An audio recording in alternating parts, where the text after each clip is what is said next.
শাকিব খান চিল্লাকে একটা লবণ লাগায় দেখ প্রডিউসাররা পাইলে তারা মুখে একটা অন্তরে আর ওই প্রযোজকের কাছে যদি কয় যে 10 লাখ টাকা দিবেন 12 লাখ টাকা দিবেন ওই প্রযোজক আর ওরা নিয়ে ছবি বানাইবো ভাই। আপনি শাকিব খান একদিনে শাকিব খান হয় না, সে এখন মেগা স্টার বলতে গেলে সে এখন চিন্তা করবো কি হলিউডের থেকে নায়িকা আনবো, কারে ওই টাইটানিকের নায়িকা দাঁড়াই না সে তার সাথে অভিনয় করবো, তার একটা ইচ্ছা শক্তি।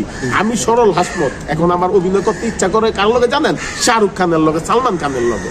এরকম মনে হয় এখন তার শাকিব খানের লগে আমার অভিনয় করতে ইচ্ছা করবো না। এরকম শাকিব ভাই এরকম চিন্তা করে যে আমি এখন হলিউডের নায়িকাই না অভিনয় করাবো। এর র্যাঙ্ক তো বাড়তাছে রে ভাই, এর রিচ বাড়তাছে না, সে সারা ওয়ার্ল্ডে তার ছবিটা চলে। আপনি এই অনেক দেশে আপনি কতটি দেশে আপনি 26টা না কতটা দেশে আপনি ছবি চলছে না ভাই, আপনারা দেখছেন না? আপনারা নিউজ করছেন, আমি তো আর নিউজ করি না ভাই। হ্যাঁ নাকি? আমারও তো মন চায় আমি অনেক সালমান খানের লগে ছবি করি, শাহরুখ খানের লগে ছবি করছি, আমি শাকিব ভাইয়ের লগে ছবি করছি, তো তখন আর মন চায় না, দরকার নেই। আবার যদি শাকিব ভাই আবার নেয় করবো, কিন্তু আমার মানুষের একটা চায় না আকাশ ছোঁয়া একটাই থাকে না। হ্যাঁ তাহলে বোম্বে থেকে আপনার বিলেন টিলেন আনে কেন?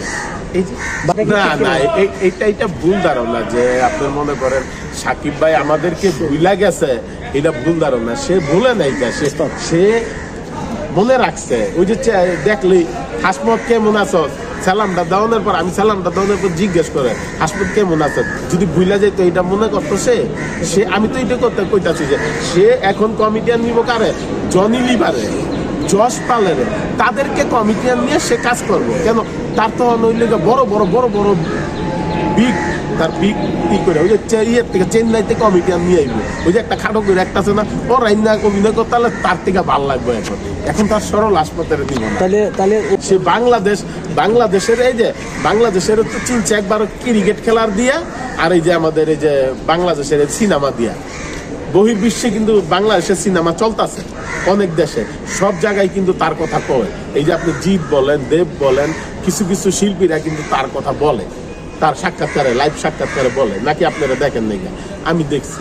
কিন্তু আমার কথা কি যতটুকু আছে সে ভালো আছে, ভালো থাকুক, আমরা দোয়া করি যাতে দেশটা আরো ভালোর দিকে। কিন্তু আমাদের পাশাপাশি কিছু হিরো দাঁড়ানো দরকার ছিল যে একটু বাজেট কমায় সিনেমা আমরা করি। কিছু হিরো আছে যদি তারা করতো কষ্ট প্রডিউসার করে একটু হাইলাইট করে করতো, তাইলে কিন্তু আবার দেখা গেছে একটা শাকিব খান হইতে পারতো। তারা আইসা মনে করেন একটা ছবি যদি ভালো যায় না ভাই, তারা বাজেট করে কি জানেন? 20 লাখ টাকা নিবে, 30 লাখ টাকা নিবে। শাকিব খান কত বছর পরে ভাই 12 লাখ 15 লাখ টাকা নিছে, আপনারা কইতে পারেন? জানেন এটা? চাচ্চু, তারপরে আরেকটা কয়টা ছবি, দাদিমা চাচ্চু, দীপজল ভাইয়ের ছবিগুলি, এগুলি ভালো গেল। ভালো যাওয়ার পর আরেকটা ছবি ভালো গেছিল, তারপরে পিয়া আমার পিয়া, এই তারপরে দাদিমা চাচ্চু, তারপরে থেকে সে কি করলো? 12 লাখ টাকা নিল, 10 লাখ 12 লাখ টাকা নিল, নেওয়ার পরে 15 লাখ করলো। সে কত বছর পরে করছে আপনারা হাতায় দেখেন। সে তো লাভ দিয়ে ভাই কলা গাছ হয়ে যায় না, হয়েছে? কলা গাছ হইতে লাভ দিয়ে হয়নি, সে অনেক কষ্ট করে ভাই হয়েছে। আর মনে করেন আপনার একটা ছবি এখন আপনি নিজেরাই জানেন, দেখেন না গিয়ে আপনার একটা ছবি রিলিজ হইলে, একটা ছবি ভালো গেল, সুপার হিট হইলে, সে কয় 15 লাখ 20 লাখ 25 লাখ 30 লাখ টাকা। তো প্রডিউসাররা কেমবে আপনার নিব? ছোট থেকে হইতে বড় হও, হ্যাঁ আর্টিস্ট তৈরি হইব, আর্টিস্ট শোনেন আর্টিস্টটা তৈরি হইব, প্রযোজক থাকলে সে না আর্টিস্ট তৈরি হইব। আপনার একটা শিল্পীরে যদি আপনি এখন নিতে হয়, একটা প্রডিউসারের ভাই লগ্নি করতে হইব না টাকা, একটা প্রযোজকের টাকা লগ্নি না করলে তাহলে আর্টিস্ট কিভাবে হইব ভাই? হ্যাঁ বলেন আপনারা? আর্টিস্ট হইতে হইবে, প্রডিউসার আসবে, প্রডিউসার এসে টাকা লগ্নি করবে, তারপর ওইখান থেকে ডিরেক্টররা নতুন ছেলে মেয়ে বাইর করবো, গল্পটা ওরকম ভালো হইতে হইব। ভালো হইলে সে না সিনেমাটা যদি লাইগা জায়গা, তখন একটা শিল্পী বাইরে গেল, ওই শিল্পী যখন সুপার স্টার হয়ে জায়গা, সুপার হিট হয়ে জায়গা ছবিটা, ওই শিল্পী বলে কি আমার 10 লাখ টাকা দিবে। ওই শিল্পী 10 লাখ টাকা নেওয়ার যোগ্যতা রাখে ভাই। এখন তুই কয়েকদিন পরে 5 লাখ টাকা নিতে পারো। ওই প্রডিউসারটাই কিন্তু আর ছবিটা বানাইতে চায় না। ওই প্রযোজকের কাছে যদি কয় যে 10 লাখ টাকা দিবেন 12 লাখ টাকা দিবেন, ওই প্রযোজক আর ওরা নিয়ে ছবি বানাইবো ভাই? আপনি কোন? কিন্তু প্রযোজক মুখে একটা, অন্তরে আর কথা বুঝতে পারছেন। তখন আপনি বুঝতে হইব যে এই লোকটা কেমন। কিছু লোক আছে ভাই, সবাই তো আর এক না, আপনার 5টা আঙ্গুল কিন্তু এক হইলে কিন্তু আর দুনিয়াদারি চলতো না, তাইলে কিন্তু আল্লাহ লগ গজব দিয়া দিবে। অত কিছু মানুষ আছে যে বলে ভাই এখানে আপনার খরচ হইব কত 80 লক্ষ টাকা, এটা লাগিয়া যায় গেলে কত 1,20,00,000 টাকা। তো সেটা কিন্তু আপনার আস্তে আস্তে বাজেটটা বাড়ে।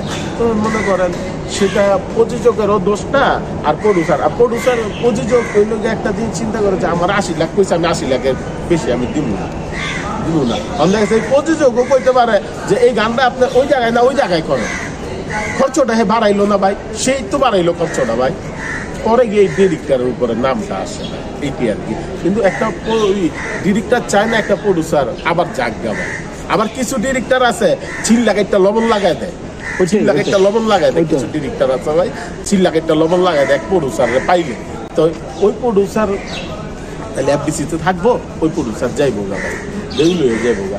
তো এইটাই আমি বললাম ভাই যে আপনারা যত কথাই বলেন যে ভালো ডিরেক্টর আছে বিদায় কিন্তু এখন সিনেমা চলতেছে। অনেক মানুষ আছে মনে করেন ভালো ডিরেক্টর পায় না বিদায় সিনেমা করতে পারে না। কিন্তু আপনার টাকা পয়সা এখন যেভাবে লগ্নি করতে চাইতেছে প্রডিউসাররা, যেভাবে সিনেমায় করতে অনেক প্রডিউসাররা এখন লগ্নি করতে চায় না কেন আপনার মনে করেন চায় না কেন, সিনেমার থেকে অনেক একটা নতুন শিল্পী নিয়ে হলে টাকা পায় না।